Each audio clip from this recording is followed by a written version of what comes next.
Well, it's the end of the day, and we have a couple of minutes to spend together now to try to pull together all of these many bits and pieces. This final portion will be in two parts. In the first instance, I will try to respond concisely to my task. As I see it here, I'm supposed to talk about car-free days in Europe and other parts of the world. And then, in a final couple of words, I want to talk about new mobility and the three sisters of Chinese art, to make this into a symmetrical moment together. Car-free days, they've been around for a long time. There was a point of maybe somewhat significant development some 13 years ago in Toledo, Spain, in a conference called Ciudades Accesibles, Accessible Cities, in which we sat down and we talked about basically the same things we're talking about here today.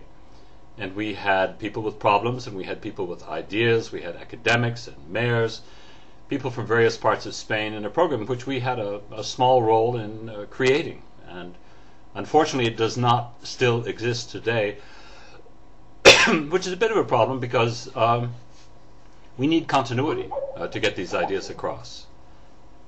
In any event, this call for taking all the cars off the street, or some of them off the streets, for a day or for a couple of hours, it was called Thursday, and you have a copy of it in, the end of a long day. You have a copy of it in your meeting materials, and so you can see what the state of the art was at that time and what we intended to do. Now, in part as a result of that, but of course for many other reasons as well, this set into cycle a series of events, and within 2 years, 3 of the cities that had attended that conference, Bath, England, La Rochelle in France, and Reykjavik in Iceland, actually organized their own car-free days. And we had some correspondence with them about that and tried to exchange a few ideas. And then this led to more and more programs. The French government started a program of their own called En ville sans ma voiture, coming into town without my car. This led to a European program. This led to several world programs. The years pass and thousands of these things take place, and some of them very good. Many of them not so good. We have to be frank about that. But what's the difference between a good one and a bad one? What's the difference between a couple of good ones and the many ones that maybe were pleasant events for the people who were directly involved but did not really make a difference in their city? And that indeed is the justification for the whole thing.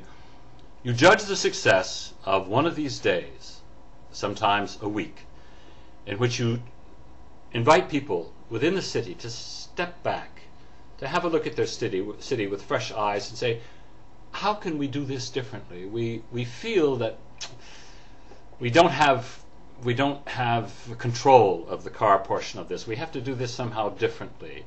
How can we do it better? And that should be the test. And at the end of the day, the things that are set in motion after 1 year, or 2 years, or 3 years of doing this, that is what justifies them in the final analysis. And if you have a car-free day, and the organizers say it was a great success, but that you don't have this kind of follow-up, and you don't start to have a changing in the mentality in the city, well, it hasn't done its job.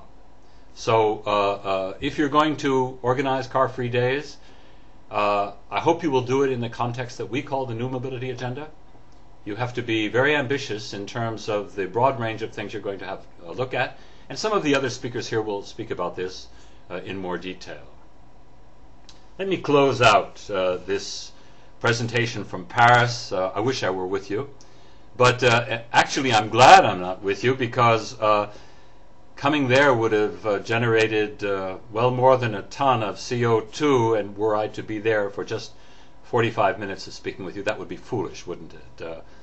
When I come to Beijing, I will come to work on the new mobility agenda and sustainable cities, and I will be spending at least 1 hour working there, 1 day working there for each hour I spend on a plane or getting there.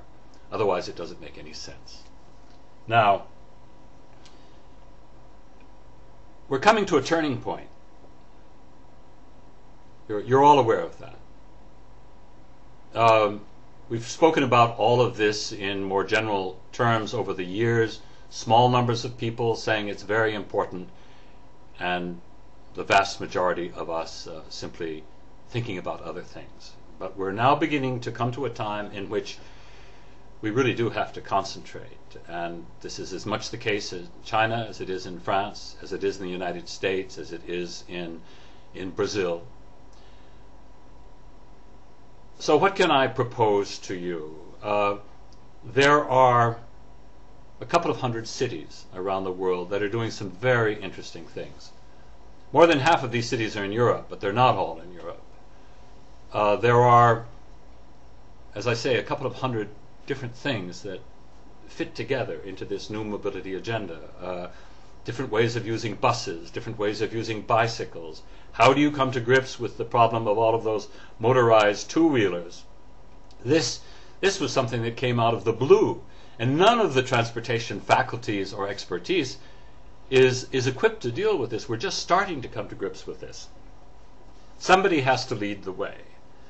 Well, it seems to me that because of the magnitude of the problems that you have, and because of the intellectual capital that you have, and because of the strong government that you have, you're in a good position to begin to start to put all of this together. I would like to see your cities looking at what the best 200 cities in the world are doing. You don't need to do it as a PhD dissertation. All of this we can work out together in the course of a couple of days of sitting down with the evidence and starting to piece together a new mobility agenda of your own. Make it your own. Put it together, just as you're doing many other things.